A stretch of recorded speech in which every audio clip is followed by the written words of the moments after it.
Mi nombre es Emilio Celestino Bolaños. Tengo 69 años y vivo aquí en San Miguel de Allende, en Guanajuato. Trabajé como supervisor escolar por más de 30 años, visitando las escuelas de la región, fiscalizando las condiciones de enseñanza y ayudando a los maestros. Me jubilé hace unos 12 años, en 2013, cuando cumplí mis 57. Pero esta historia que voy a contar hoy comenzó hace cerca de 10 años, en 2015, cuando yo tenía 59 años. Una historia que cambió completamente mi vida y que tal vez cambie la tuya también. Lo que ocurrió aquel día de agosto fue como una tormenta que derriba todo, pero que después deja el cielo más limpio. ¿Sabes cuando uno cree que conoce a alguien después de tantos años? Pues así es, caramba. Yo pensaba que conocía a Teresa después de 45 años de matrimonio. Nos casamos en 1978. Yo tenía 22 años y ella 20. Creía que sabía todo sobre ella, pero aquel día, descubrí que ni yo mismo me conocía bien. Pero antes de continuar, si estás disfrutando de mi historia, deja un like para alegrar este viejo corazón. Suscríbete al canal para no perderte mis próximas historias de vida. Y cuéntame en los comentarios desde dónde estás viendo este video y qué hora es allí ahora. Me hace muy feliz saber de qué rincón de Latinoamérica y en qué momento del día me están escuchando. Bueno, como estaba diciendo, era un martes por la mañana. El cielo estaba cubierto con esa llovizna fina que llamamos chipi chipi aquí en México. Tenía una consulta médica programada en el centro de la ciudad. Era una consulta de rutina, nada especial, solo para ver cómo estaba mi presión y recoger los resultados de unos exámenes que me había hecho la semana anterior. Teresa había preparado un desayuno especial, esas tortillas caseras que solo ella sabe hacer con dulce de higo que compramos en el tianguis del productor y un café bien caliente. Eran alrededor de las 8:30 de la mañana cuando pedí un Uber para que me llevara a la clínica. Recuerdo que el conductor tardó un poco en llegar porque San Miguel no tiene tantos coches circulando. Mientras esperaba en el balcón, Teresa vino hasta mí, arreglándose el cabello teñido de castaño. Ella no acepta las canas de ninguna manera. «¿Vuelve solo por la tarde, verdad?», preguntó con un tono que ahora percibo que era más de afirmación que de pregunta. «Sí, el examen demora», respondí sin sospechar nada. Me dio un beso rápido, de esos sin ganas que después de tanto tiempo de matrimonio uno ni nota. Era así desde hacía años, pero aquel día, por algún motivo, aquello me molestó un poco. El Uber llegó, un coche plateado conducido por un joven. Entré en el coche y partí. El viaje hasta el centro costaría unos 70 pesos, pero el dinero no era problema. La jubilación no es gran cosa, pero ahorramos toda la vida y tenemos un guardadito. Estábamos casi llegando a la clínica cuando me palpé el bolsillo del saco y sentí un vacío. Los exámenes anteriores los había olvidado en casa encima del escritorio. El doctor me había pedido llevarlos para comparar con los nuevos resultados.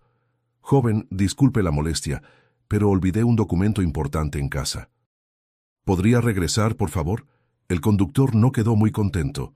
«Ah, tendré que cobrar nuevo viaje, don Emilio». «No, no necesita volver hasta allá. Puede dejarme en aquella esquina. Regresaré caminando, está cerca». Mentí. En realidad, eran unos 15 minutos caminando. Pero el día estaba fresco y un poco de ejercicio no le hace mal a nadie. Bajé del coche y comencé a caminar de regreso a casa. Fue allí, en esa caminata, que tuve tiempo para pensar en algunas cosas que me venían molestando. Teresa estaba extraña en las últimas semanas, más arreglada para salir, más perfumada. Decía que iba a visitar a su hermana, Jimena, con más frecuencia, pero yo, como un chamaco ingenuo, no conectaba las cosas. Poco sabía que al volver a casa aquella mañana, mi vida de 45 años de matrimonio iba a dar un vuelco, y que un simple armario del cuarto sería el lugar donde me escondería y también me encontraría. Mis orígenes. Nací en 1956 en Valle de Bravo, a unos 80 kilómetros de aquí de San Miguel. Mi padre, Serafín Bolaños, era capataz de un rancho grande. de esos de mucha tierra y mucho ganado. Mi madre, Cándida, cuidaba de la casa y hacía antojitos para vender, los famosos chongos zamoranos, que son tradicionales en nuestra región, que se deshacen en la boca, y ese arroz con leche con canela, que era nuestro postre de domingo. Éramos una familia sencilla, pero nunca nos faltó comida en la mesa, ni ropa limpia. La infancia en el campo mexicano fue buena. Nos despertábamos con el canto del gallo y dormíamos cuando se ponía el sol.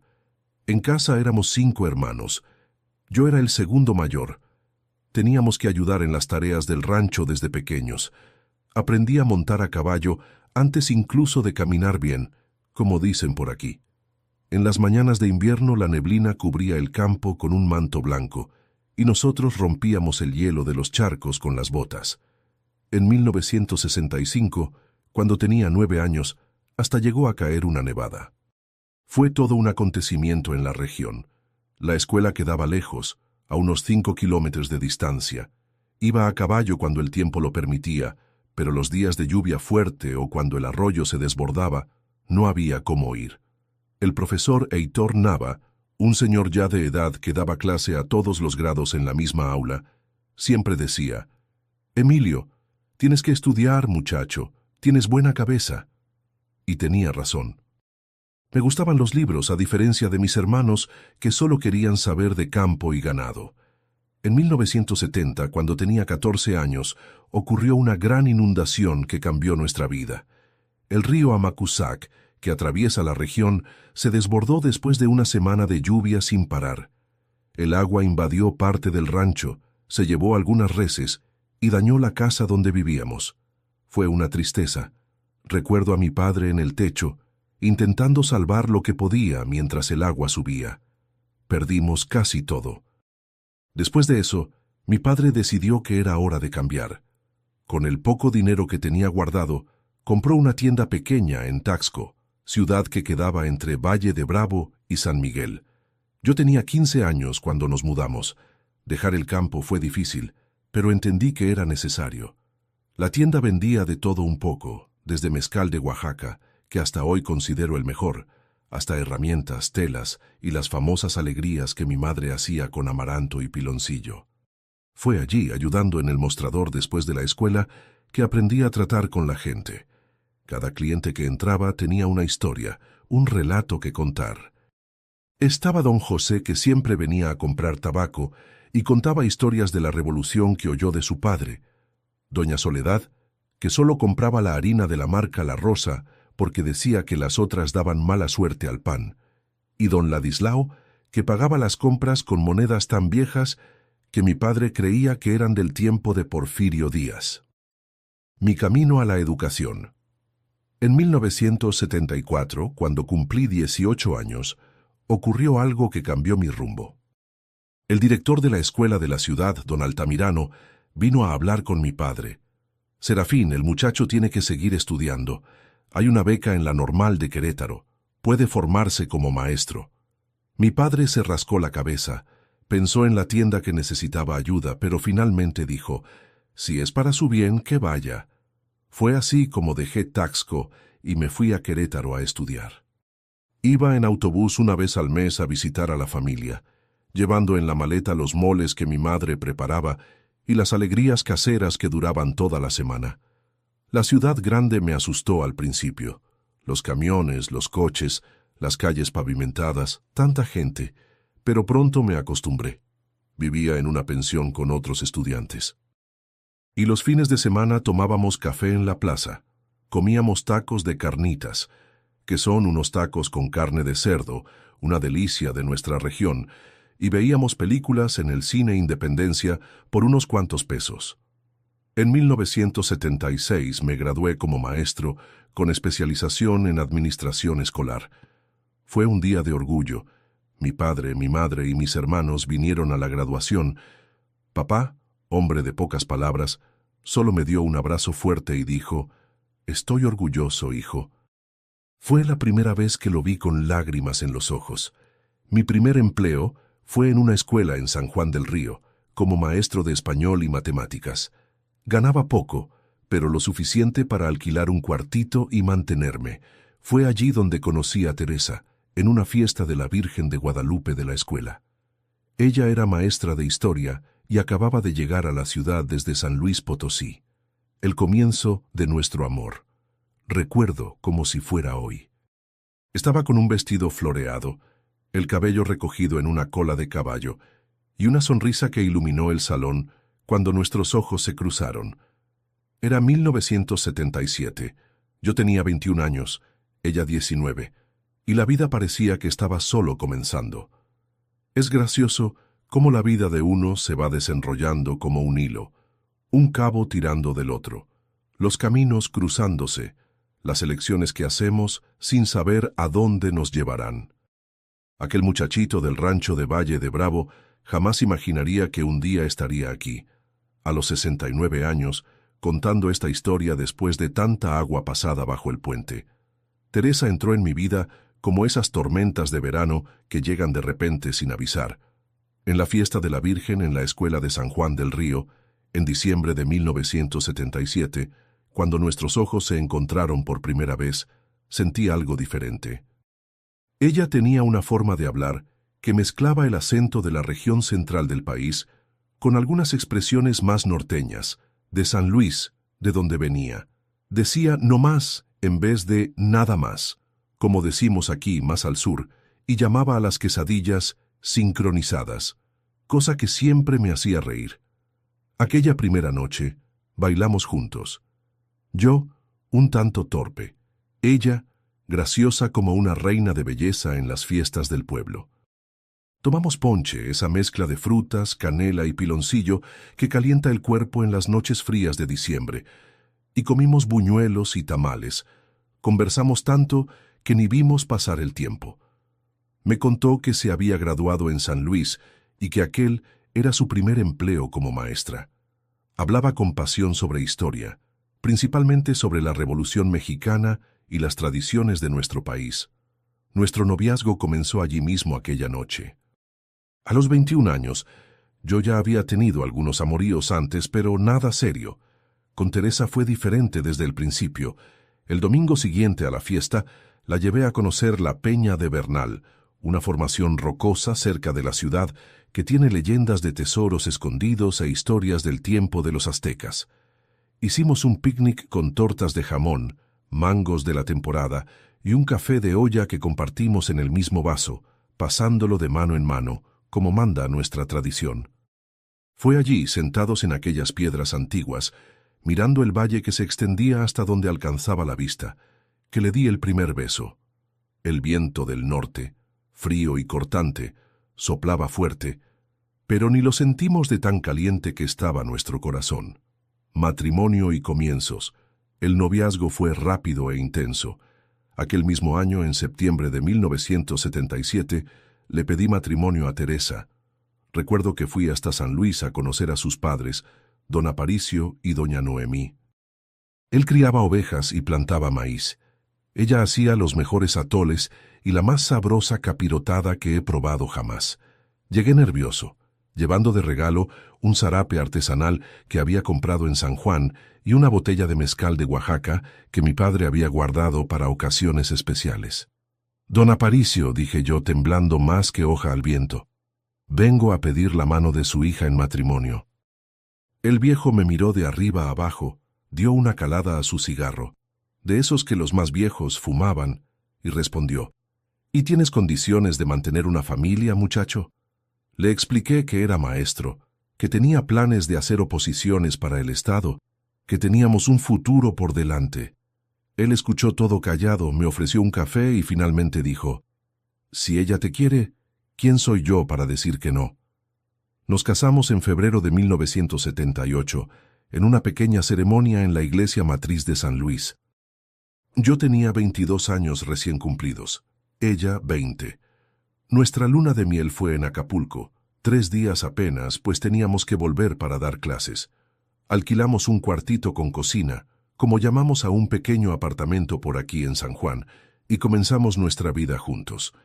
En los primeros años la vida no fue fácil. El sueldo de maestro era poco, pero nos las arreglábamos. Teresa daba clases particulares de refuerzo por la tarde, y yo hacía trabajos extras de revisión de textos para el periódico local.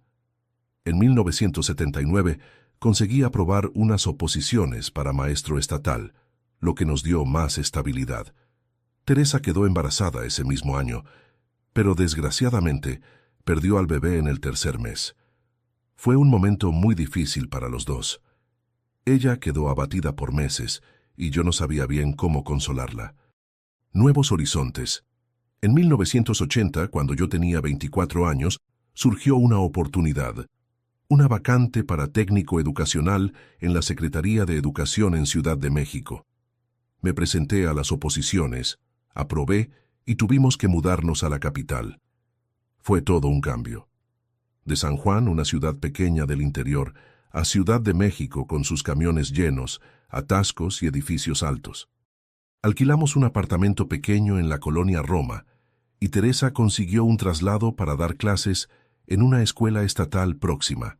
La vida en la capital abrió nuevos horizontes. Comencé a hacer una especialización en gestión escolar en la UNAM los sábados.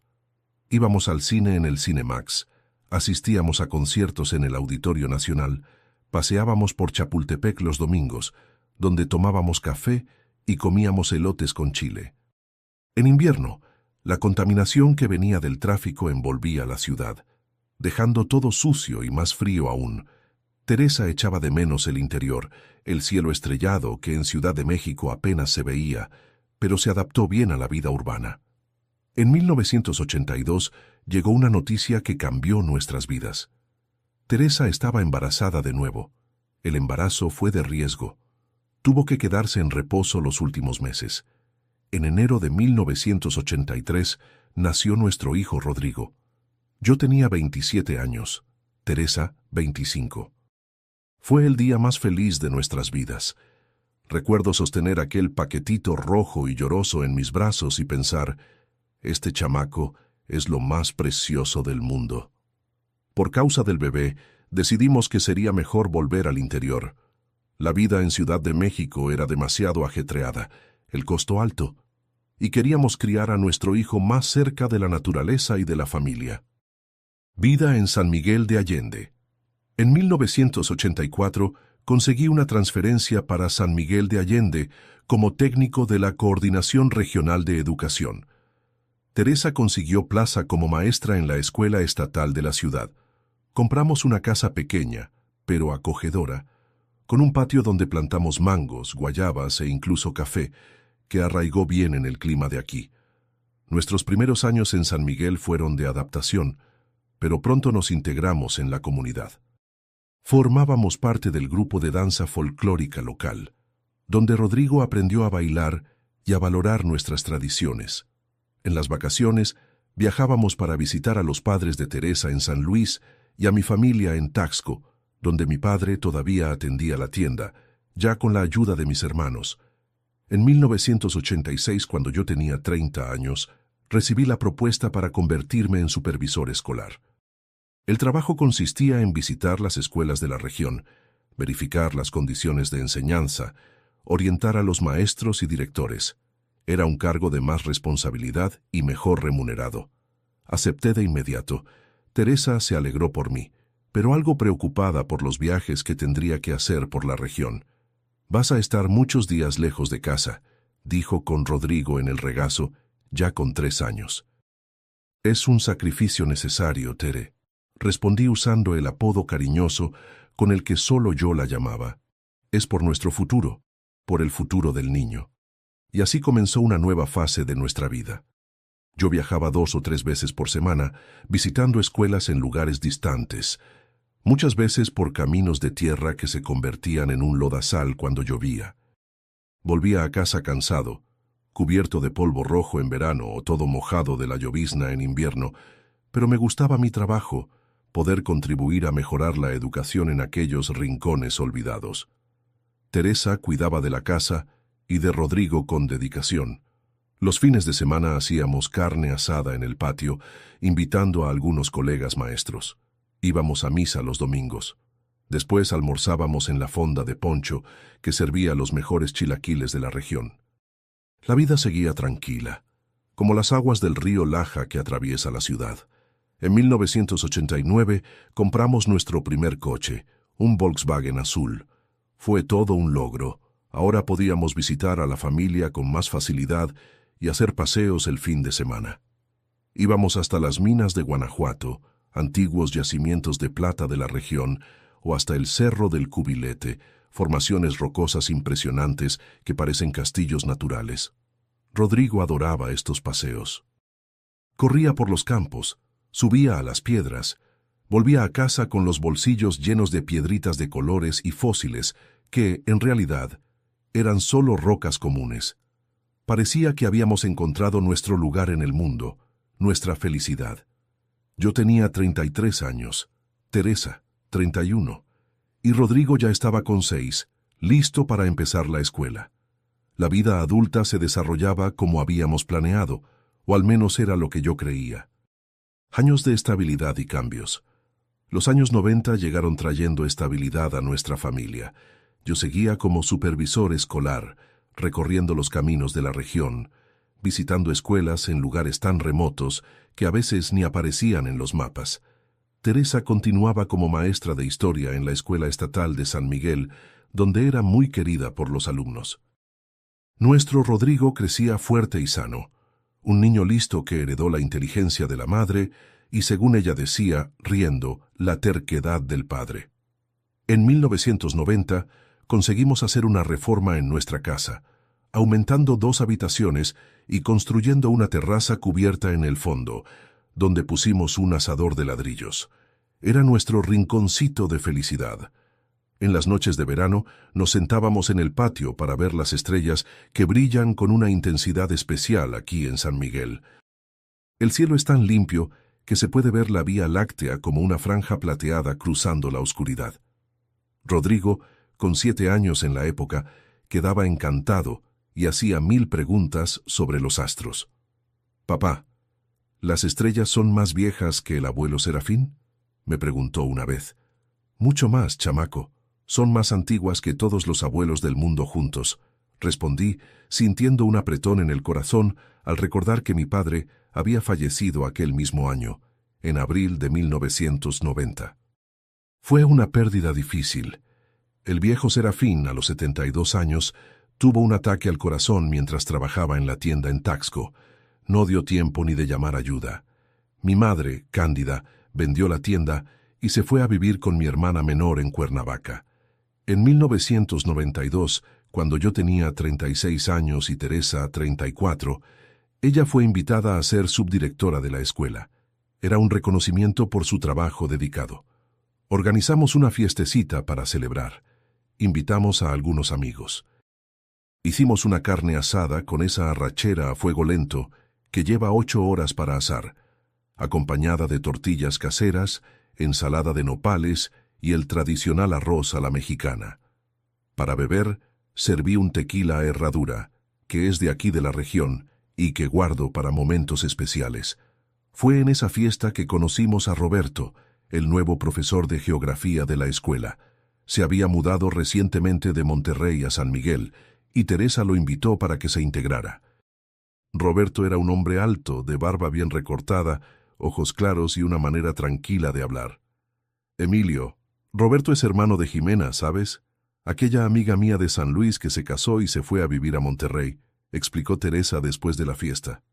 Fue una coincidencia que me pareció interesante en la época. El mundo es realmente pequeño, principalmente aquí en el interior de México, donde todo el mundo acaba siendo primo, compadre o conocido de alguien. Jimena, la hermana de Roberto, vino a visitarnos en julio de 1993, durante las vacaciones escolares. Era una mujer guapa, con los mismos ojos claros del hermano. Teresa y ella habían sido compañeras en la normal en San Luis, antes de que cada una siguiera su camino. La visita fue agradable. Pasamos tardes enteras tomando café y recordando historias. Ascensos y crecimiento familiar. En 1994 recibí un ascenso. Fui nombrado supervisor jefe para la región de San Miguel, coordinando el trabajo de otros supervisores. El sueldo mejoró, lo que nos permitió cambiar el viejo Volkswagen por un Nissan nuevo. Qué alegría fue ir a la concesionaria en Querétaro a buscar aquel coche nuevo con olor a fábrica.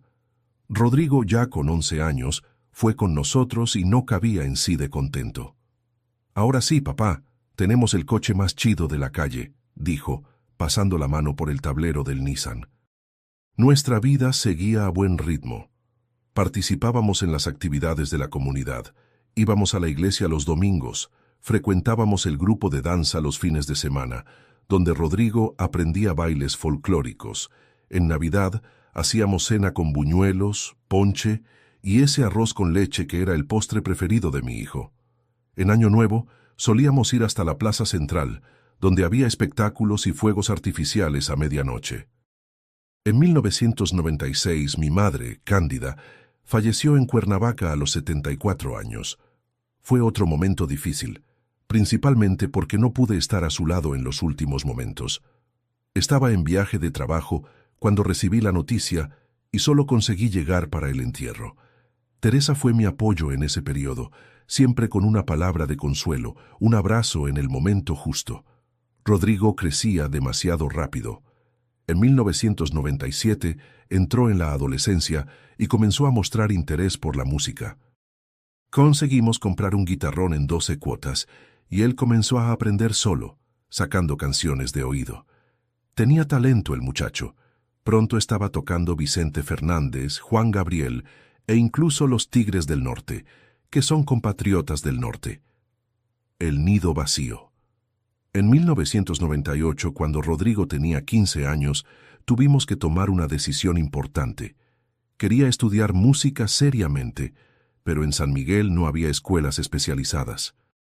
Después de mucha conversación en familia, decidimos que iría a vivir con mi hermana en Cuernavaca para frecuentar el Conservatorio de Música de la ciudad. Fue una decisión difícil, principalmente para Teresa, que lloró durante días. Nuestra casa quedó extrañamente silenciosa, sin las melodías de su guitarrón resonando por las habitaciones. Teresa y yo, entonces, con 42 y 40 años, respectivamente, nos vimos solos por primera vez desde el nacimiento de Rodrigo. Al principio fue extraño. Teníamos que reaprender a ser solo una pareja. Pasamos a salir más. Íbamos al cine en Querétaro los fines de semana. Hacíamos pequeños viajes por las ciudades vecinas como Dolores Hidalgo, con sus manantiales termales, o San Juan del Río, donde todo comenzó para nosotros. En 1999, Teresa fue ascendida a directora de la escuela. Era un cargo que merecía desde hacía mucho tiempo, y me sentí extremadamente orgulloso de ella. Hicimos una fiesta aún mayor que la anterior, y esta vez invitamos a colegas de trabajo, vecinos y amigos del grupo de danza. Roberto, que ahora era profesor en la misma escuela que Teresa y ya formaba parte de nuestro círculo más cercano de amistades, ayudó a organizar todo. Tenía un talento especial para la decoración y preparó la casa con banderitas, globos y flores recogidas en el campo. El año 2000 llegó con grandes expectativas. Rodrigo estaba saliendo bien en el conservatorio y vino a pasar las vacaciones con nosotros en enero. Estaba con 17 años, más alto que yo, con los rasgos de la cara ya definidos. Se parecía mucho a mi padre cuando joven. Pasamos un verano maravilloso. Hicimos un campamento a la orilla del río Laja. Pescamos juntos y asamos el pescado en las brasas, como yo hacía con mi padre en la infancia. Nuevos caminos para Rodrigo. En 2001 ocurrió algo que cambió los rumbos de nuestra familia. Rodrigo fue seleccionado para una beca de estudios en música en Ciudad de México. Era una oportunidad única, en la mejor escuela del país. Estaba radiante con la noticia. A los 18 años, nuestro hijo estaba listo para volar más alto. «Papá, mamá, prometo que les daré orgullo», dijo con los ojos brillando de emoción. «Ya lo das, hijo mío», respondió Teresa, con la voz entrecortada. Desde el primer día, ayudamos a Rodrigo a instalarse en un apartamento pequeño en Ciudad de México, compartido con otro estudiante. Volvimos a San Miguel con el corazón apretado, pero felices porque él estaba siguiendo su sueño. Ahora éramos definitivamente una pareja de nido vacío, como se dice. En los años siguientes, nuestra rutina se estableció de forma tranquila. Yo seguía como supervisor, viajando menos que antes, más dedicado al trabajo administrativo. Teresa dirigía la escuela con mano firme, pero gentil, introduciendo proyectos innovadores y mejorando la calidad de la enseñanza. Visitábamos a Rodrigo en Ciudad de México cada 2 meses y él venía a casa en las vacaciones y fechas importantes. En 2004, Rodrigo se graduó en el Conservatorio con honores y fue invitado a integrar la Orquesta Sinfónica de Ciudad de México como contrabajista. Había cambiado el guitarrón por el contrabajo durante su formación. Fuimos a la graduación con el pecho hinchado de orgullo. Nuestro hijo, el muchacho de San Miguel, ahora era un músico profesional. Ese mismo año, comencé a pensar en la jubilación. Tenía 48 años y ya había completado el tiempo necesario de servicio público, pero acabé decidiendo continuar trabajando algunos años más, pues todavía me sentía útil y con energía. Teresa, a su vez, estaba en el auge de la carrera como directora. El ciclo de la vida continúa. Los años fueron pasando. En 2007, Rodrigo se casó con Luciana, una pianista que conoció en la orquesta. La ceremonia fue en Ciudad de México, en una capilla histórica del centro. Teresa lloró todo el tiempo de emoción y felicidad. Yo, siempre más contenido, intentaba aguantar las lágrimas, pero cuando tuve que hacer un brindis a los novios, la voz falló y los ojos se humedecieron. En 2009 nació nuestra nieta Elena. Cuando sostuve a aquella bebita por primera vez a los 53 años, sentí la misma emoción de cuando cogí a Rodrigo en brazos. La vida completaba un ciclo. Teresa entró inmediatamente en modo abuela consentidora, haciendo tejidos, preparando dulces y planeando visitas frecuentes a Ciudad de México. Emilio, tenemos que ir más veces a ver a Elena. Va a crecer y apenas conocerá a los abuelos, decía Teresa preocupada. Y así establecimos una rutina de visitar Ciudad de México una vez al mes. Era cansado, pero valía la pena ver a la nietecita crecer. A veces Rodrigo y Luciana venían con Elena a San Miguel, principalmente en las vacaciones de verano, cuando huían del calor sofocante de la capital para disfrutar del clima más ameno de nuestra región montañosa. Jubilación y tiempo libre. En 2013 tomé la decisión de jubilarme. Tenía 57 años y sentía que era hora de desacelerar. La fiesta de despedida en la coordinación fue emocionante, con derecho a homenajes de los colegas e incluso un discurso del alcalde, agradeciendo mis servicios a la educación de la región. Salí con la cabeza alta, con la sensación de deber cumplido. Teresa continuó trabajando como directora. Yo, ahora con tiempo libre, comencé a dedicarme al jardín, a leer los libros que siempre dejé para después, a visitar a viejos amigos. También pasé a acompañar a Teresa en sus viajes a Ciudad de México para ver a Elena, que ya estaba con 4 años y era la cara del abuelo. Al menos era lo que todos decían, para mi orgullo.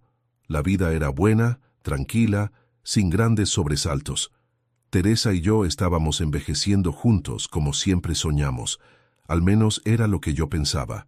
Cambios en la rutina. Tras mi jubilación en 2013, la vida entró en un ritmo diferente. A los 57 años, finalmente tenía tiempo para hacer cosas que siempre postergué. Comencé a frecuentar un grupo de tercera edad que se reunía los martes y jueves en la Plaza Central para caminatas matutinas. Me hice asiduo de la biblioteca municipal, donde devoraba libros de historia y biografías. Los fines de semana, a veces, ayudaba en la huerta comunitaria de la parroquia, donde cultivábamos verduras para la sopa de los necesitados. Teresa continuaba trabajando como directora de la escuela estatal. Le gustaba lo que hacía y yo la apoyaba. «Naciste para enseñar», siempre le decía, y ella sonreía satisfecha. Nuestra rutina era tranquila. Yo cuidaba más de la casa, preparaba la comida, hacía pequeños arreglos. Por la noche cenábamos juntos, veíamos las noticias y alguna telenovela que a ella le gustaba. Los fines de semana recibíamos amigos para una carne asada o íbamos al grupo de danza. En 2014, Roberto, el amigo profesor que conocimos años atrás, Fue nombrado coordinador pedagógico en la escuela donde Teresa era directora. Los dos pasaron a trabajar más próximos en reuniones de planificación, visitas a otras instituciones, conferencias regionales de educación. A veces llegaban tarde de esas reuniones y yo ya tenía la cena lista, unos chilaquiles, una sopa de fideos o aquel arroz con leche que era la especialidad de mi madre. Fue en esa época que comencé a notar pequeños cambios en Teresa. Pasó a arreglarse más para ir a trabajar, compró ropa nueva, volvió a pintarse las uñas como no hacía en años. Es que tengo que representar bien a la escuela, explicaba cuando yo comentaba medio en broma. Me pareció natural. Al final ella estaba en una posición de liderazgo. Sospechas. En marzo de 2015 fui invitado a dar una charla sobre la historia de la educación en San Miguel, en una escuela particular de la ciudad. Me sentí halagado y acepté. En los días que precedieron al evento, estuve nervioso, preparando diapositivas y ensayando el discurso. El día de la charla, Teresa dijo que no podría ir a verme porque tenía una reunión importante en la Secretaría de Educación en Querétaro. ¿Te quedarás hasta tarde allí?, pregunté mientras tomábamos café. Probablemente, respondió, evitando mirarme a los ojos. Tal vez hasta duerma por allá mismo, en la casa de mi prima Marlene. La reunión puede extenderse. Me pareció extraño, pues ella nunca dormía fuera de casa, pero no la cuestioné. Confiaba en ella plenamente. Mi charla fue bien recibida. Conté la historia de las primeras escuelas de la región, de las dificultades enfrentadas por los maestros pioneros, de los avances conquistados a lo largo de los años. Al final, recibí felicitaciones del director y de varios profesores. Uno de ellos era Renato, un antiguo colega de trabajo que ahora enseñaba en la red particular. «Emilio, vamos a tomar un café. Hace tiempo que no charlamos», me invitó.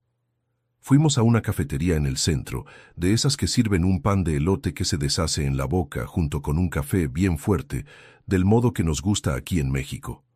Hablamos sobre los viejos tiempos, sobre política educativa, sobre cómo San Miguel había cambiado. Entonces de repente preguntó, «¿Y cómo está Teresa? Ella y Roberto siguen trabajando juntos, ¿verdad?» «Sí, ¿por qué?», respondí extrañando el tono de la pregunta.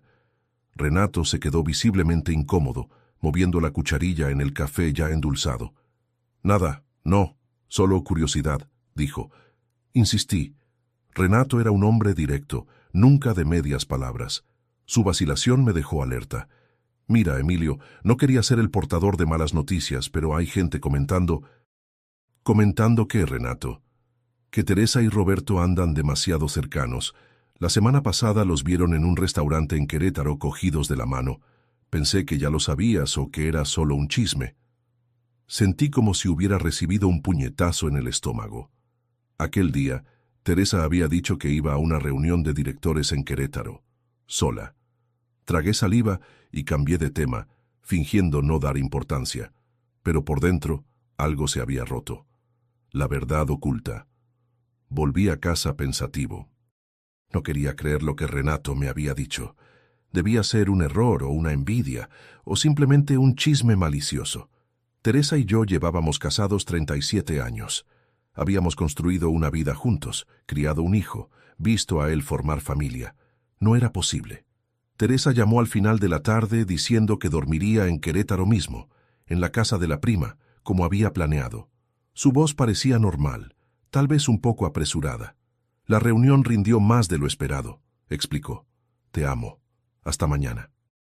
No pude dormir aquella noche. Di vueltas en la cama, repasando los últimos meses en mi cabeza. Las salidas frecuentes, el celular siempre en modo silencioso, los mensajes que ella leía y borraba rápidamente. Pequeños detalles que solos no significaban nada, pero juntos formaban un cuadro perturbador. A la mañana siguiente, Teresa llegó radiante, contando sobre la reunión productiva y trayendo un paquete de chongos zamoranos, mi postre preferido, de una panadería famosa de Querétaro. Agradecí, intentando no demostrar desconfianza. Decidí que observaría más antes de confrontarla. Tal vez fuera todo imaginación mía. En las semanas siguientes me volví más atento. Noté que las reuniones en Querétaro se volvieron más frecuentes. Siempre los martes, siempre con la misma excusa. Me quedaré en la casa de Marlene. En junio de 2015 decidí hacer algo que nunca había hecho en todos los años de matrimonio: verificar su celular. Me sentí mal por eso, como si estuviera traicionando su confianza, pero la duda me estaba corroyendo por dentro. Una noche, mientras ella se duchaba, tomé su celular del bolso. Estaba bloqueado con contraseña. Eso era novedad. Antes, ella nunca usaba contraseña. Intenté la fecha de su nacimiento, la de Rodrigo, nuestro aniversario de boda. Nada funcionó. Devolví el aparato antes de que ella saliera de la ducha, pero aquella contraseña reforzó mis sospechas. La gota que colmó el vaso vino en julio de 2015. Teresa dijo que iría a una reunión con la secretaria municipal de Educación. Le respondí que pasaría por el ayuntamiento más tarde para conversar con un viejo amigo y podríamos volver juntos. Ella inmediatamente cambió de postura, tensa. En realidad la reunión es en Dolores Hidalgo, no en el ayuntamiento de aquí. ¿Pero no habías dicho que era con la secretaria municipal? Sí, es la de Dolores, sobre un proyecto intermunicipal. La mentira era obvia. Aquella noche, después de que ella salió, decidí que necesitaba saber la verdad, por más dolorosa que fuera. Tomé el coche y conduje hasta la casa de Roberto. Era una casa sencilla, pintada de azul claro, con un pequeño jardín en el frente. No había ningún coche estacionado, y las luces estaban apagadas. Él no estaba en casa. Conduje entonces hasta el restaurante Rincón Mexicano, a la salida de la ciudad, un lugar discreto donde las parejas solían cenar. Fue allí donde los vi. Estacioné lejos y observé por la ventana. Teresa y Roberto en un rincón reservado, cogidos de la mano sobre la mesa, intercambiando miradas que no dejaban dudas sobre lo que había entre ellos. Volví a casa devastado. El silencio y la decisión. No confronté a Teresa aquella noche cuando llegó, ni en las noches siguientes. El dolor era tan grande que me paralizó. ¿Cómo confrontar a la mujer con quien compartí 37 años de mi vida? ¿Cómo poner en palabras aquella traición? En vez de eso, me cerré.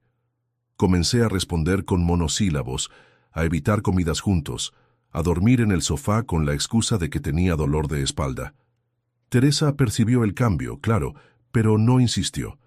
Tal vez supiera el motivo, tal vez sintiera alivio por no tener que hablar sobre el asunto. Las semanas fueron pasando en ese clima pesado, silencioso. En agosto, Rodrigo nos invitó a ir a Ciudad de México a asistir a un concierto donde él tendría un solo de contrabajo. Fuimos separados, yo en autobús, ella en coche, con la excusa de que yo volvería antes y ella se quedaría unos días más con la nieta.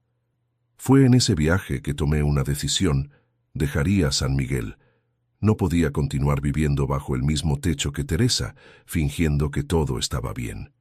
La farsa me consumía por dentro. En Ciudad de México, después del concierto de Rodrigo, que fue bellísimo, dicho sea de paso, conversé con mi hijo. «Papá, ¿qué está pasando? Tú y mamá apenas se hablan, se evitan el uno al otro». Elena lo notó, y ella solo tiene 6 años. Le conté todo. Fue difícil. Las palabras parecían arañar mi garganta al salir. Rodrigo escuchó en silencio, los ojos fijos en la mesa de madera del café donde conversábamos. «¿Estás seguro, papá? ¿Absolutamente seguro?» «Lo estoy, hijo». Lo vi con mis propios ojos. Él respiró hondo, visiblemente abatido. «¿Y qué piensas hacer?» «Me voy a mudar. No sé para dónde todavía, pero no puedo quedarme más en San Miguel». Rodrigo sugirió que me quedara un tiempo en Ciudad de México, en el pequeño apartamento que ellos mantenían como estudio de música, raramente usado. Acepté la oferta agradecido. Volví a San Miguel, determinado a organizar mi partida. En septiembre de 2015, con 59 años, arreglé algunas maletas con ropa y objetos personales. Dejé una nota para Teresa diciendo apenas que sabía de todo y que necesitaba un tiempo lejos. No mencioné a dónde iba. Tomé un autobús para Ciudad de México en una mañana lluviosa, típica del otoño mexicano. Un nuevo comienzo. Viví 6 meses en aquel pequeño apartamento en Ciudad de México. Fueron tiempos de reflexión y dolor. Caminaba diariamente por el Parque México, asistía a conciertos en el Palacio de Bellas Artes, visitaba a Rodrigo, Luciana y Elena los fines de semana. Mi hijo y mi nuera fueron mi apoyo en aquel periodo difícil. Teresa intentó contactarme diversas veces. Yo atendía por consideración a nuestros años juntos, pero mantenía las conversaciones breves e impersonales. Ella nunca admitió el caso con Roberto, ni siquiera cuando fue confrontada directamente. Son solo rumores maliciosos, insistía. Estás tirando 37 años de matrimonio por la borda por causa de chismes. En marzo de 2016 decidí volver a San Miguel, no para reanudar con Teresa, sino porque aquella era mi ciudad, donde tenía raíces, amigos, historia. Alquilé una pequeña casa cerca de la plaza central y reconstruí mi vida poco a poco. Teresa continuó en nuestra casa antigua. Nos veíamos ocasionalmente en la calle, en eventos de la ciudad, en las visitas de Rodrigo. Éramos cordiales, pero distantes. Roberto, por su parte, pidió traslado para otra ciudad poco después de mi partida. Según los rumores, él y Teresa continuaban encontrándose a escondidas. En 2017, él se divorció de la esposa que vivía en Monterrey. Yo ni sabía que estaba casado. Compró una casa en Querétaro. Teresa pasó a ir para allá con más frecuencia, siempre con la excusa de reuniones pedagógicas. En 2018, a los 62 años, recibí una invitación para coordinar un proyecto de rescate de la memoria escolar de San Miguel, patrocinado por el ayuntamiento. Acepté con entusiasmo. Era un trabajo que daba sentido a mis días, me conectaba con mi pasado profesional y me mantenía activo. Visitaba escuelas antiguas, entrevistaba a maestros jubilados, recolectaba fotografías y documentos históricos. Fue en ese mismo año que Teresa finalmente se jubiló. A los 60 años, dejó la dirección de la escuela donde trabajó por tantos años. Organizaron una fiesta de despedida para la que fui invitado, pero no asistí. Todavía dolía mucho. La vida siguió su curso. Me adapté a la rutina de soltero. Aprendí a cocinar mejor. Hice nuevos amigos, encontré nuevos intereses. Mantenía contacto frecuente con Rodrigo y su familia, que continuaban en Ciudad de México. Elena, mi nieta, ya estaba con 9 años y comenzaba a mostrar talento para el piano, como la madre. Nuevos amores. En 2019, a los 63 años, conocí a Nadia, una maestra jubilada de literatura que frecuentaba el mismo grupo de lectura que yo en la biblioteca municipal. Era una mujer inteligente, de sonrisa fácil y ojos almendrados. Comenzamos una amistad que poco a poco fue transformándose en algo más. Ella era viuda hacía 10 años y tenía 2 hijos adultos que vivían en Puebla. Nuestra relación avanzó lentamente con respeto al pasado de cada uno. Íbamos al cine en Querétaro. Hacíamos pequeños viajes a ciudades históricas como Teotihuacán, con sus ruinas aztecas, o San Luis Potosí, primera capital de la independencia. Compartíamos el gusto por la lectura, por la música clásica, por los cafés de la tarde con pan dulce y cajeta. A finales de 2020, Nadia necesitó mudarse a Puebla para cuidar de la madre anciana. Mantuvimos contacto por teléfono, pero la distancia naturalmente enfrió la relación. Volví a mi rutina solitaria, dedicado al proyecto de memoria escolar y a visitas ocasionales a Ciudad de México. A comienzos de 2021, a los 65 años, fui diagnosticado con un problema cardíaco que exigía cirugía. No era extremadamente grave, pero los médicos recomendaron que no pospusiera el procedimiento. Rodrigo insistió en que hiciera la cirugía en Ciudad de México, donde los hospitales estaban mejor equipados. Teresa supo de la noticia y me llamó, preocupada. Por primera vez en años, tuvimos una conversación más larga y sincera. Ella ofreció ayuda. Dijo que todavía se preocupaba por mí, a pesar de todo.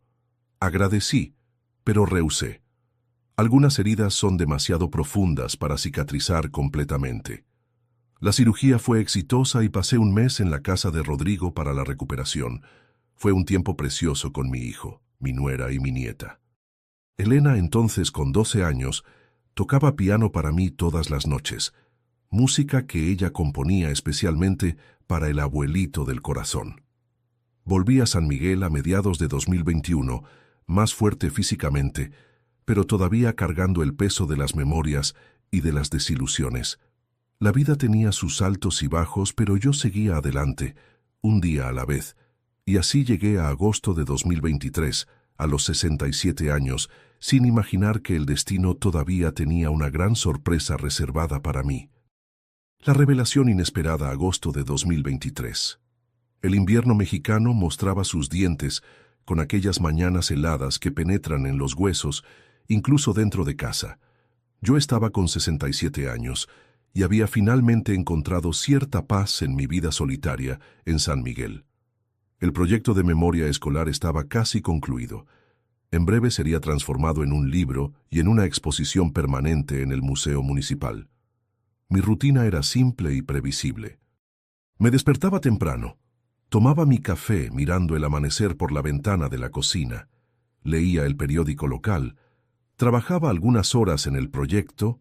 Almorzaba, generalmente una sopa de frijoles con chile o un guisado de calabaza con carne. Hacía una siesta y después salía a caminar por el centro histórico de la ciudad. A veces encontraba a antiguos colegas en el café de Pedro, donde servían el mejor arroz con leche de la región. Ese postre de leche con canela que es tradicional aquí en México. Aquel martes, 15 de agosto, recibí una llamada inesperada del Hospital San Sebastián, el único de la ciudad. La enfermera Lupita, a quien conocía de los tiempos en que inspeccionaba la escuela de enfermería, me informó que Roberto había sufrido un accidente de coche en la carretera entre Querétaro y San Miguel. Estaba internado en estado grave. ¿Por qué me están avisando?, pregunté confuso. El señor está en la lista de contactos de emergencia suya junto con doña Teresa, explicó Lupita. Aquello me sorprendió. ¿Yo en la lista de contactos de emergencia del hombre que destruyó mi matrimonio? Debía ser algún documento antiguo de cuando todavía éramos amigos. Agradecí la información sin saber exactamente qué hacer con ella. Pasé el resto del día inquieto. Por más que intentara, no conseguía sacar a Roberto de la cabeza. A pesar de todo lo que ocurrió, él ya había sido mi amigo un día y ahora estaba entre la vida y la muerte. Por la noche, no conseguí dormir. A las 3 de la madrugada, me levanté, tomé un café negro y fuerte y decidí ir al hospital. A aquella hora, las calles de San Miguel estaban desiertas. Solo algunos gatos callejeros cruzaban mi camino. El cielo estrellado del invierno brillaba intensamente, como solo ocurre en ciudades pequeñas, lejos de la contaminación lumínica. En el hospital, la recepcionista nocturna me informó que Roberto estaba en la UCI, en estado estable, pero todavía grave. Las visitas solo estaban permitidas para familiares cercanos. Me identifiqué como amigo y pregunté si Teresa estaba allí. La recepcionista consultó el libro de visitas y dijo que ella había salido hacía cerca de 1 hora, pero prometió volver por la mañana. Me quedé allí mismo en la sala de espera, hojeando revistas antiguas y bebiendo café malo de máquina. Hacia las 7 de la mañana, el médico de guardia, doctor Herrera, un joven que yo había visto crecer, era hijo de un antiguo maestro de la región, vino a hablar conmigo. «Don Emilio, Roberto está consciente ahora y pidió hablar con usted. Es algo urgente por lo que entendí». Dudé. ¿Qué podría querer Roberto conmigo después de tantos años? Pero la curiosidad habló más alto. Seguí al doctor Herrera por los pasillos asépticos hasta la UCI. Roberto estaba en una cama rodeada por máquinas que pitaban y mostraban líneas de colores. Su rostro estaba lastimado, uno de los brazos enyesado y tubos salían de su pecho. Cuando me vio, intentó acomodarse en la cama con una expresión que mezclaba dolor y alivio. «Emilio, gracias por venir», dijo con voz débil. «El médico dijo que querías hablar conmigo», respondí manteniendo distancia. «Sí, necesito contarte la verdad antes de que sea demasiado tarde. Me acerqué más a la cama. Roberto respiró hondo, visiblemente con dolor, y comenzó a hablar. Lo que me reveló en las siguientes 2 horas cambió completamente mi comprensión de los últimos 8 años. Según Roberto, su relación con Teresa no comenzó en 2015, como yo descubrí, sino mucho antes, en 2011, cuando yo todavía estaba en el auge de mi carrera como supervisor escolar. Fueron 4 años de encuentros a escondidas, mentiras elaboradas, coartadas cuidadosamente construidas. Pero hay más, continuó él entre accesos de tos. No soy solo yo. Teresa tiene otros. ¿Cómo que otros? Otros hombres. No soy el único. Roberto entonces me contó que desde 2018 él y Teresa tenían un acuerdo. Ella podía ver a otras personas siempre que fuera discreta. Él también veía a otras mujeres. Era una relación abierta, sin compromiso exclusivo. El problema es que Roberto comenzó a enamorarse de verdad y quería exclusividad. Teresa se negó. ¿Y sabes quién es uno de los amigos especiales de ella ahora?, preguntó Roberto con amargura en la voz. Tu primo Armando de Valle de Bravo. Aquello me golpeó como un rayo. Armando era hijo de mi tío paterno, 10 años menor que yo. Habíamos crecido juntos en Valle de Bravo cuando mi familia se mudó para allá. Él había venido a visitarme algunas veces en San Miguel, siempre preguntando por Teresa, siempre trayendo regalos para ella, y yo, tonto, creyendo que era solo gentileza de primo. ¿Cómo sabes eso?, pregunté incrédulo. Cogí mensajes en el celular de ella. Se están encontrando los martes en casa de Teresa, tu antigua casa. Me quedé en silencio, digiriendo aquella información. Roberto continuó, su voz cada vez más débil. Emilio, sé que te hice mucho mal. No tengo excusas, pero mereces saber toda la verdad. Teresa no es quien piensas que es. Nunca lo fue. Él entonces me contó sobre otros casos que Teresa tuvo a lo largo de los años, incluso durante nuestro matrimonio. Un romance con el director regional de educación en 2005, un affair con un vendedor de libros didácticos en 2008. Pequeñas traiciones que yo nunca noté, ocupado demasiado con mi trabajo, confiando ciegamente en la mujer que amaba. ¿Por qué me estás contando esto ahora?, pregunté cuando él terminó.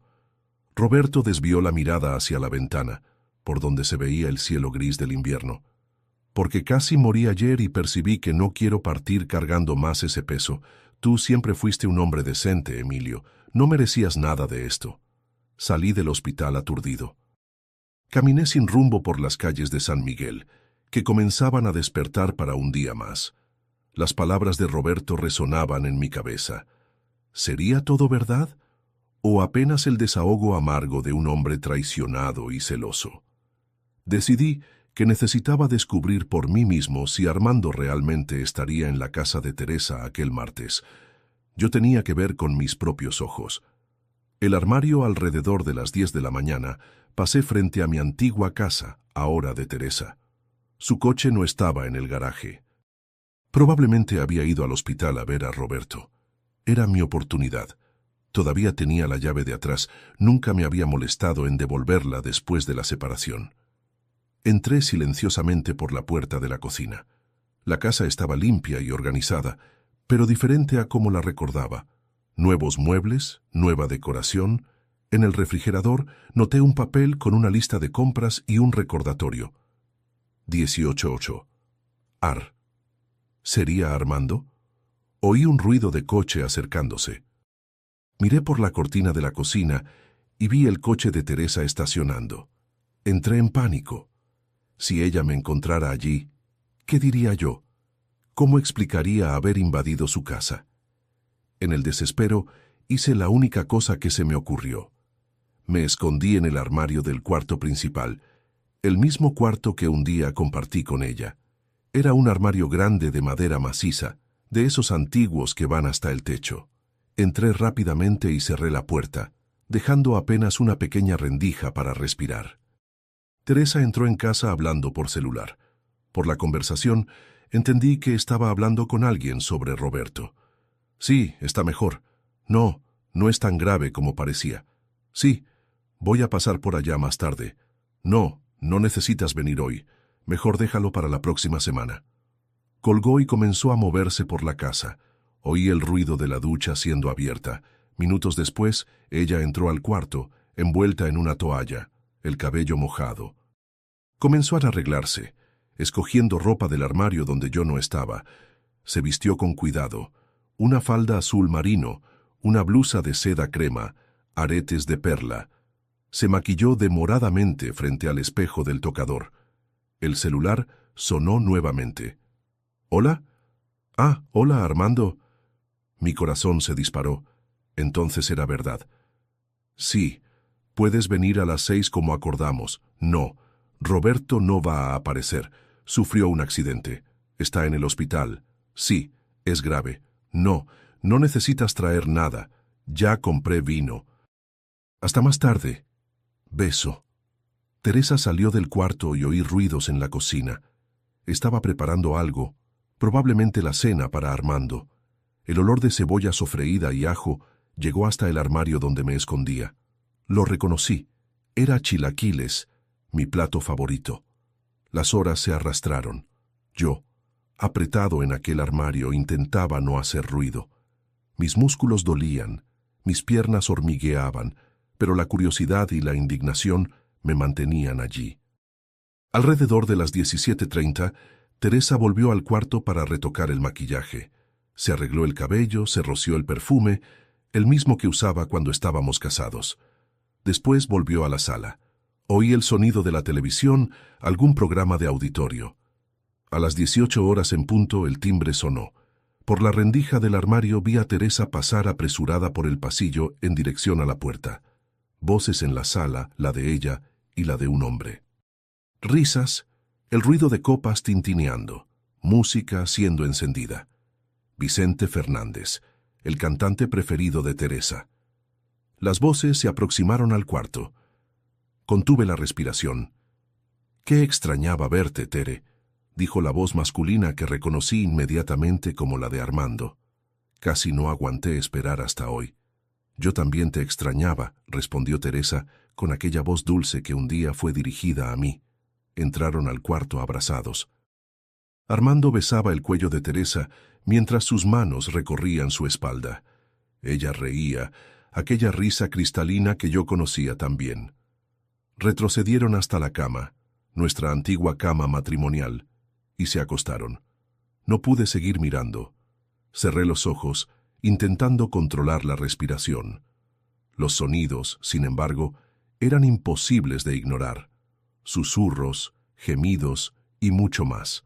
Entonces, algo inesperado ocurrió. El celular de Teresa sonó estridente. Atendió jadeante. «¿Hola? ¿Cómo? Dios mío, voy para allá ahora mismo. Sí, ya estoy saliendo. Sí». Colgó y se levantó bruscamente. «Armando, tengo que irme. Es Roberto. Tuvo una recaída repentina.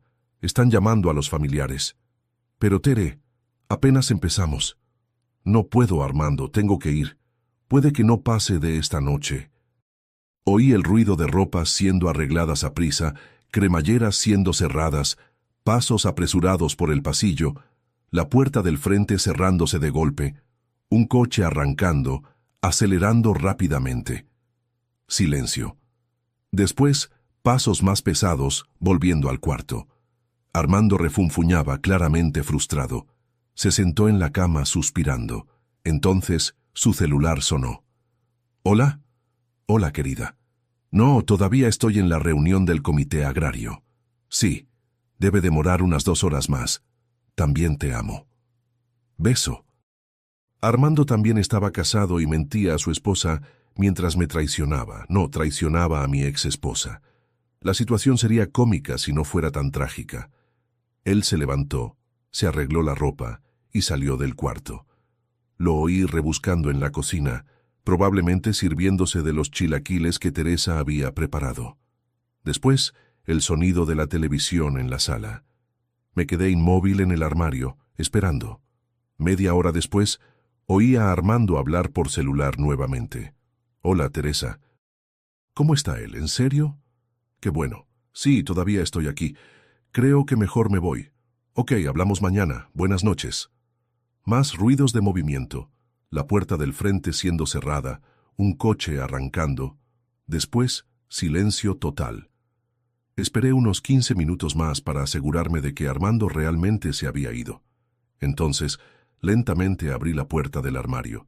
Mis miembros estaban entumecidos de estar tanto tiempo en la misma posición. Salí tambaleándome, estirando las piernas doloridas. Me senté en la cama, mi antigua cama, y dejé que las lágrimas vinieran.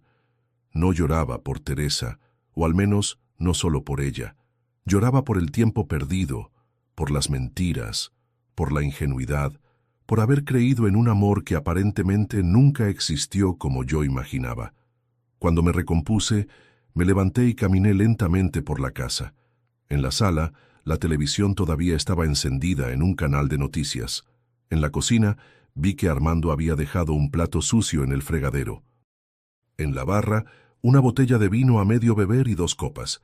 Fue entonces cuando noté algo en la mesa de la cocina, la agenda de Teresa abierta. Movido por la curiosidad, me acerqué. Estaba marcado en la página de aquella semana. Martes, 18 horas. Armando. Jueves, 19 horas. Carlos. ¿Carlos? ¿Habría un tercer hombre? Hojeé más algunas páginas de la agenda y encontré anotaciones similares en las semanas anteriores. Diferentes nombres en diferentes días. Una organización meticulosa de la infidelidad. En aquel momento, algo cambió dentro de mí. El dolor dio lugar a la indignación y después a una extraña sensación de liberación. Yo no era el único tonto en aquella historia. Roberto era tan engañado como yo. Y Armando probablemente tampoco sabía que era apenas uno más en la agenda abarrotada de Teresa. Decidí que era hora de salir de allí, pero antes hice algo que nunca pensé que haría. Tomé fotos de las páginas de la agenda con mi celular. No sabía exactamente qué haría con aquellas pruebas, pero sentía que las necesitaba. Salí por la puerta de atrás tan silenciosamente como entré. La noche ya había caído sobre San Miguel, trayendo consigo aquella neblina fina y fría, típica del invierno mexicano. Caminé hasta mi casa, los pensamientos en torbellino. Al llegar, preparé un café amargo y me senté en el balcón, mirando las estrellas que salpicaban el cielo oscuro. Una decisión tomaba forma en mi mente. Era hora de un cambio radical, no apenas de casa o ciudad, sino de vida. Estaba en la hora de dejar todo aquel pasado atrás y recomenzar de verdad. Aquella noche no conseguí dormir. Las escenas que presencié escondido en el armario se mezclaban con las revelaciones de Roberto en el hospital y con memorias de mi largo matrimonio con Teresa. ¿Había sido todo una mentira? ¿Desde cuándo? ¿Hubo momentos verdaderos? Cuando el sol nació, yo ya tenía un plan. Un plan de vida. A la mañana siguiente de aquella reveladora noche en el armario, desperté con una claridad que no sentía hacía años. Preparé un café fuerte, de esos que llamamos levanta muertos, aquí en México, con pan dulce y queso fresco. Me senté en el pequeño balcón de mi casa alquilada y observé el sol naciendo por detrás de los cerros que rodean San Miguel. Los colores del amanecer, tonos de naranja y rosa que pintaban el cielo, parecían simbolizar el nuevo comienzo que estaba a punto de buscar. Mi primer impulso fue llamar a Rodrigo y contarle todo. Mi hijo siempre fue mi puerto seguro, especialmente después de la separación. Pero algo me detuvo. Él tenía su propia vida, su familia, su carrera, y revelar toda la extensión de la duplicidad de su madre solo traería más dolor. Decidí que conversaría con él personalmente cuando el momento fuera adecuado. Aquella mañana fui al hospital a visitar a Roberto. Lo encontré más abatido que el día anterior, con ojeras profundas y una palidez preocupante. Al verme, intentó acomodarse en la cama, pero hizo una mueca de dolor. «Emilio, ¿volviste?», dijo con la voz aún más débil. «Volví y tengo algo que contarte». Le relaté lo que había presenciado en la casa de Teresa, escondido en el armario. La visita de Armando, la llamada del hospital, la agenda con múltiples nombres. A medida que hablaba, vi el rostro de Roberto pasar de la sorpresa a la resignación. Entonces es verdad, murmuró. Cuando descubrí lo de Armando, ella lo negó. Dijo que eran solo chismes maliciosos, que él era apenas tu primo de visita. Lo sé bien cómo es, respondí, recordando cuántas veces yo mismo había ignorado señales obvios durante mi matrimonio. ¿Qué vas a hacer ahora?, preguntó Roberto. Me voy de San Miguel, voy a recomenzar en otro lugar. ¿Y en cuanto a Teresa, vas a confrontarla?, pensé por un momento. No sé si vale la pena. ¿Qué opinas tú? Roberto desvió la mirada hacia la ventana. Creo que ella nunca lo admitirá. Va a negar hasta el final, como siempre hizo conmigo y contigo. Salí del hospital con una sensación extraña. Allí estaba yo, teniendo una conversación franca con el hombre que un día odié profundamente. La vida tiene esas ironías. Mi próximo paso fue el banco. Verifiqué mis ahorros. La jubilación como funcionario público estatal no era generosa, pero yo siempre fui económico. A lo largo de los años, conseguí acumular un valor razonable, suficiente para recomenzar en otro lugar, siempre que fuera modesto. En los días siguientes comencé a investigar destinos. Quería un lugar tranquilo, de preferencia en la costa. Siempre me gustó el mar, aunque haya pasado la vida entera en el interior. Tal vez fuera hora de realizar ese pequeño sueño. Mérida, en Yucatán, surgió como posibilidad. Tenía buen clima, estructura urbana adecuada para ancianos y un costo de vida que cabía en mi presupuesto, especialmente en los barrios más alejados del centro. Además, quedaba a una distancia razonable de Ciudad de México, ni tan cerca que Teresa pudiera encontrarme fácilmente, ni tan lejos que dificultara visitas a Rodrigo y familia. Despedidas inesperadas. Una semana después del incidente del armario, recibí una llamada inesperada. Era Armando. «Primo, ¿todo bien? Hace tiempo que no hablamos», dijo con una falsa casualidad que ahora me sonaba ofensiva. «Todo», respondí seco. «¿Algún motivo especial para la llamada?» Voy a estar en San Miguel mañana por negocios. Pensé en pasar a visitarte, quizás tomar un café y ponernos al día. Desafortunadamente no va a ser posible, Armando. Tengo un compromiso. La mentira salió fácil. Qué lástima. Tal vez la próxima. ¿Y te has hablado con Teresa? Allí estaba el verdadero motivo de la llamada. Él quería información sobre Teresa, tal vez preocupado tras el incidente con Roberto. No hablo con ella hace años, tú sabes eso, respondí controlando las ganas de confrontarlo. Sí, claro. Bueno, cualquier día de estos nos encontramos, entonces. Cualquier día, concordé, sabiendo que haría todo lo posible para que ese día nunca llegara. Esa misma noche, otra sorpresa. Teresa me llamó. Su tono era serio, casi formal. «Emilio, supe que visitaste a Roberto en el hospital». «Sí, lo visité. Fuimos amigos un día, antes de todo». Un silencio tenso se estableció por algunos segundos. Entonces ella preguntó con voz cautelosa, «¿Él comentó algo sobre mí?» «Nada que yo no supiera ya, Teresa». Otro silencio. Casi podía oír los pensamientos de ella, intentando descifrar el significado de mis palabras. «Emilio, no sé qué te dijo, pero no importa más. Cada uno siguió su camino. Es así como debe ser». La interrumpí. «Teresa, tú no me debes explicaciones. No somos más esposos, ¿recuerdas?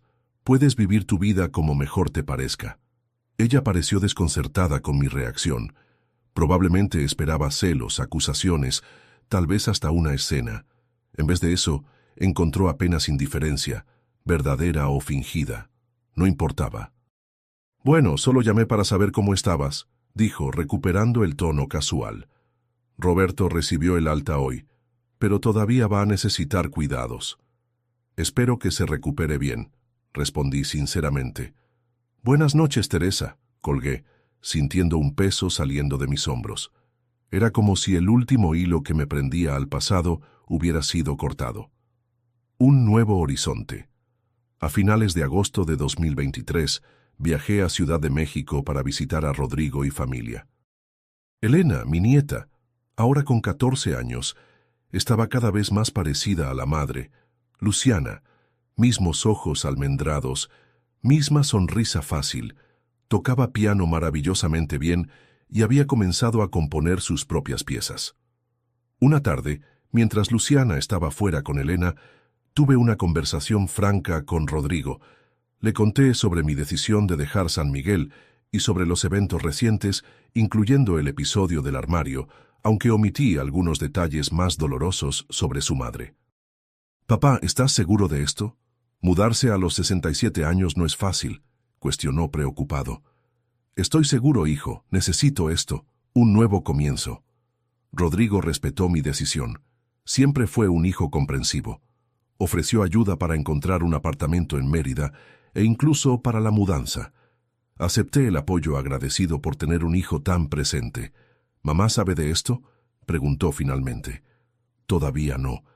Se lo contaré cuando todo esté decidido». En septiembre, Rodrigo viajó conmigo a Mérida para visitar algunos inmuebles. Acabé optando por un pequeño apartamento en el barrio de Santiago, a pocas cuadras del centro histórico. No era lujoso, pero tenía un balcón con vista parcial al parque y quedaba cerca de comercios, farmacias y centros de salud. Consideraciones importantes a mi edad. El proceso de venta de mis pocos muebles, empaquetado de objetos personales y resolución de pendientes en San Miguel ocupó todo el mes de octubre. El proyecto de memoria escolar fue oficialmente entregado al ayuntamiento con derecho a una pequeña ceremonia en el Museo Municipal. Fue una buena despedida profesional de la ciudad que me acogió por tantos años. A principios de noviembre recibí una visita inesperada. Roberto, ya recuperado del accidente, aunque todavía usando un bastón, estaba más delgado y parecía haber envejecido años en pocos meses. «Supe que te vas», dijo, sentándose con dificultad en la silla que ofrecí. «Las noticias corren rápido en ciudad pequeña», comenté sirviéndole un café. «Vine a despedirme y a agradecerte por haberme visitado en el hospital, por haberme escuchado». Conversamos por casi 2 horas. Roberto me contó que también estaba dejando San Miguel, aceptando un cargo de profesor en una universidad en Veracruz. Había roto definitivamente con Teresa, tras descubrir a través de un amigo común que ella todavía se encontraba con Armando regularmente. «Creo que solo terminamos de verdad una relación cuando dejamos de importarnos», filosofó, sorbiendo el café. Y yo finalmente dejé de importarme. Cuando Roberto se despidió, nos estrechamos las manos con firmeza. No éramos exactamente amigos de nuevo, pero había un respeto mutuo nacido de la experiencia compartida de amar y ser engañados por la misma mujer. La partida. El día de la mudanza llegó el 15 de noviembre de 2023, exactamente 3 meses después de la noche del armario. Rodrigo vino de Ciudad de México para ayudarme. Cargamos lo que restaba de mis pertenencias en un pequeño camión de mudanzas y partimos rumbo a Mérida. Antes de dejar San Miguel, pasé por la antigua casa, ahora de Teresa, para una despedida formal. Ella me recibió con cierta sorpresa, vistiendo una bata de seda sobre el camisón. Era temprano por la mañana. «Entonces, ¿es verdad? ¿Te vas realmente?», preguntó, invitándome a entrar. «Sí, estoy partiendo hacia Mérida. Vine a despedirme y a entregarte esto». Le extendí un sobre.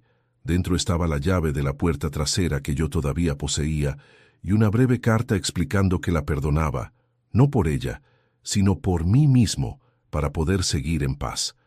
Teresa abrió el sobre allí mismo, leyó la carta rápidamente y me miró con los ojos humedecidos. Por un momento vi un destello de la mujer de quien me enamoré décadas atrás. «Emilio, lo siento mucho por todo». «Yo también, Teresa, pero la vida sigue. Deseo que seas feliz a tu manera». No mencioné lo que vi en el armario, ni las revelaciones de Roberto, ni las fotos de la agenda. Ya no había necesidad. Aquel capítulo estaba cerrado. El viaje a Mérida fue largo, más de 15 horas de carretera con paradas para descansar. Rodrigo conducía, mientras yo observaba el paisaje cambiando gradualmente. Los valles ondulados del centro de México, las sierras de Veracruz, el verde intenso de Tabasco, hasta finalmente la península yucateca. Llegar a Mérida fue como entrar en otro mundo. El calor húmedo, tan diferente del clima seco de San Miguel, el ruido constante de la ciudad grande, el olor a mar que lo invadía todo y, claro, el mar, aquella inmensidad azul que yo veía por primera vez con ojos de quien se quedaría. Mi apartamento, aunque pequeño, era cómodo y acogedor. Rodrigo se quedó 2 días ayudándome a organizarlo todo, montar los pocos muebles que compré nuevos, instalar los equipos básicos. Cuando partió, prometiendo volver pronto con Luciana y Elena, sentí una punzada de soledad, pero también la excitación de un nuevo comienzo. La nueva vida. En los primeros días en Mérida, establecí una rutina simple. Me despertaba temprano, caminaba por el centro histórico al amanecer, tomaba café en una panadería cercana, exploraba un barrio diferente cada día. Por la tarde, descansaba un poco y después volvía al centro para ver el atardecer. Las noches eran dedicadas a la lectura o a ver algún programa en la televisión. Una semana después de mi llegada, visité la Casa de la Cultura del Mayab. Era un lugar agradable, con diversas actividades, clases de artesanía, danza, informática, juegos de mesa. Me inscribí en un taller de pintura, algo que siempre quise intentar pero nunca tuve tiempo. Fue en la clase de pintura que conocí a Natalia, una profesora de español jubilada, viuda hacía 5 años. Era bajita, de cabellos grises cortados cortos, ojos castaños vivos y una sonrisa que iluminaba el ambiente. Nuestra aproximación fue gradual. Primero conversaciones casuales durante las clases, después un café en la cafetería del Centro Cultural. Enseguida, caminatas juntos por el centro histórico al final de la tarde. Natalia era natural de Campeche, ciudad vecina a Mérida, y conocía bien la región. Me sirvió de guía, mostrándome lugares que los turistas raramente visitan. Pequeñas playas escondidas, restaurantes de mariscos frecuentados solo por locales, mercados de pescado, donde los pescadores llegaban con el producto fresco por la mañana. En enero de 2024, 2 semanas antes de mi cumpleaños de 68 años, Natalia me invitó a comer en su casa, un apartamento acogedor en el barrio de Santa Ana, decorado con plantas, libros y pinturas hechas por ella misma. Preparó un pescado a la veracruzana delicioso, acompañado de arroz blanco y una ensalada de jícama. De postre, un flan de cajeta que se derretía en la boca. Durante la comida nuestras conversaciones fluían naturalmente, saltando de literatura a política, de memorias de infancia a planes futuros. Natalia tenía 2 hijos ya adultos, un ingeniero que vivía en Guadalajara y una médica que trabajaba en Monterrey. Ambos la visitaban regularmente, trayendo a los nietos 3 niños entre 5 y 12 años que ella adoraba mimar. ¿Y cómo es que un chilango auténtico como tú vino a parar a Mérida?, preguntó sirviéndome más un poco de vino. Le conté una versión simplificada de mi historia, el matrimonio largo, la traición descubierta, los años de separación, la decisión de recomenzar en un lugar completamente nuevo a los 67 años. Fue valiente de tu parte, comentó con admiración en los ojos. Mucha gente de nuestra edad prefiere acomodarse aunque esté infeliz a enfrentar cambios. Tal vez tardé demasiado en tener ese valor, respondí pensando en los años perdidos. Nunca es tarde para ser feliz, Emilio, dijo Natalia, cubriendo mi mano con la suya sobre la mesa. El toque simple y gentil envió una corriente eléctrica por mi cuerpo. En aquel momento, percibí que me estaba enamorando nuevamente. Nuestro primer beso ocurrió aquel mismo día en el balcón del apartamento de ella, con vista al centro histórico. Fue diferente de cualquier cosa que ya había experimentado. No tenía la urgencia de la juventud, sino una dulzura madura, una certeza tranquila. El amor en la tercera edad. La relación con Natalia progresó con la calma de quien ya vivió lo suficiente para saber que no hay necesidad de prisa. En febrero, comencé a pasar algunos fines de semana en casa de ella. En marzo, ella me acompañó en un viaje a Ciudad de México para conocer a Rodrigo y familia. Mi hijo y mi nuera la adoraron inmediatamente. Elena quedó encantada con las historias que Natalia contaba sobre literatura mexicana. En abril de 2024 recibí un email inesperado. Era de Teresa. Decía que Roberto le había contado sobre el episodio del armario antes de partir para Veracruz. Pedía disculpas por la humillación que me causó, no solo aquel día sino a lo largo de los años. Admitía que nunca supo valorar al marido que tuvo y que solo se dio cuenta de eso cuando era demasiado tarde. Terminaba deseando que yo encontrara la felicidad que merecía. Mostré el email a Natalia, que lo leyó con atención. ¿Vas a responder?, preguntó, sin cualquier rastro de celos o inseguridad. No sé. ¿Qué opinas? Creo que un ciclo solo se cierra de verdad cuando no queda ninguna palabra por decir. Si sientes que ya dijiste todo, no necesitas responder. Pero si todavía tienes algo que decir, tal vez sea bueno poner ese punto final. Tras reflexionar, respondí brevemente a Teresa, agradeciendo por el reconocimiento, reafirmando mi perdón y mencionando con simplicidad que había encontrado un nuevo amor y una nueva vida en Mérida. Terminé diciendo que deseaba que ella también encontrara paz y felicidad verdadera. En junio de 2024, Natalia y yo decidimos oficializar nuestra unión. No hubo boda formal, ambos ya habíamos pasado por eso antes, sino una celebración íntima en un restaurante a la orilla del mar, con la presencia de los hijos de ella, de Rodrigo y familia, y de algunos amigos cercanos que habíamos hecho en Mérida. Alquilé mi apartamento y pasé a vivir definitivamente con Natalia. El apartamento de ella era más espacioso, tenía vista al centro histórico y quedaba en un barrio que ambos adorábamos. Juntamos nuestras colecciones de libros, nuestros cuadros, incluyendo aquellos que pintamos en las clases del centro cultural, nuestras memorias. Una nueva aventura. A comienzos de agosto de 2024, para celebrar nuestro primer año juntos, hicimos un viaje en casa rodante por la costa mexicana, de Mérida hasta Cancún. Fue una experiencia increíble.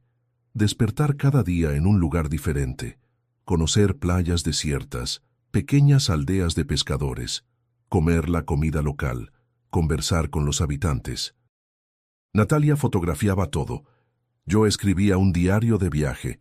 En Cancún recibimos la noticia de que Elena, mi nieta, había sido seleccionada para un festival internacional de jóvenes pianistas en Viena. Quedamos exultantes.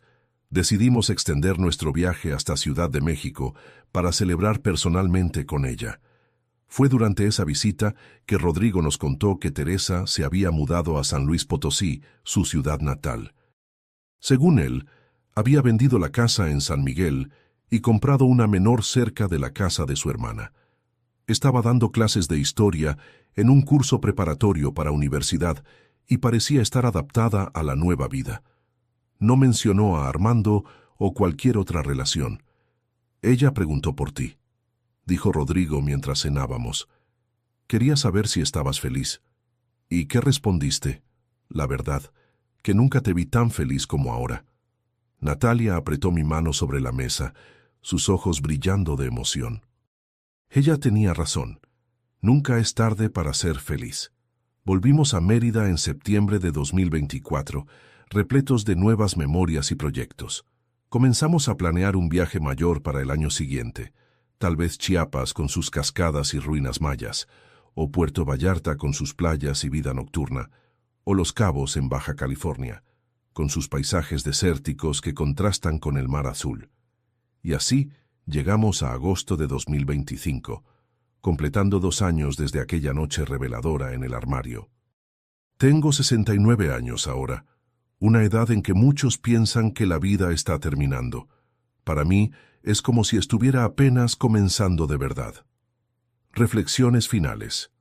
Hoy, en agosto de 2025, a los 69 años, miro por la ventana de nuestro apartamento en Mérida y veo el centro histórico iluminado por el sol de la tarde. Natalia está en la cocina preparando un café con esos churros que ella hace tan bien, crujientes por fuera y suaves por dentro. El aroma dulce de canela se esparce por la casa. ¿Quién diría que casi a los 70 años yo estaría comenzando una nueva vida? ¿Que después de tantas desilusiones encontraría un amor verdadero? ¿Que después de décadas viviendo en el mismo lugar descubriría la alegría de despertar en una ciudad nueva y llena de historia? La vida nos juega bromas, mis queridos. A veces lo que parece una tragedia, como descubrir una traición escondido en un armario, puede ser el empujón que necesitamos para buscar la felicidad que merecemos. Podría haberme quedado amargado, podría haberme hundido en el rencor y el resentimiento. En vez de eso, elegí recomenzar. La semana que viene, Rodrigo, Luciana y Elena vendrán a visitarnos antes de seguir para Viena, donde mi nieta se presentará en el Festival Internacional de Piano. Planeamos una parrillada en la playa, de esas que se hace con brochetas en el asador portátil. Natalia ya encargó chorizo, arrachera y esos elotes asados que Elena adora. Seremos una familia reunida, celebrando logros y afectos. Nunca es tarde para ser feliz, mis amigos. Nunca es tarde para abrir la puerta del armario donde nos escondemos y salir a la luz. Nunca es tarde para perdonar, no por los otros, sino por nosotros mismos. Nunca es tarde para amar de nuevo. Si esta historia tocó tu corazón, deja ese like para que este abuelito se ponga feliz. Suscríbete al canal ahora mismo para no perderte las próximas historias que contaré con todo cariño. Y cuéntame en los comentarios, ¿desde dónde estás viendo este video y qué hora es allí ahora? ¿Ya tuviste que recomenzar la vida después de los 60 años? Me encanta saber de qué ciudad son ustedes, en qué momento del día me están acompañando y si mis historias les ayudan de alguna forma en ese viaje llamado vida. Un abrazo bien apretado del tamaño de mi corazón, directo desde Mérida para ti.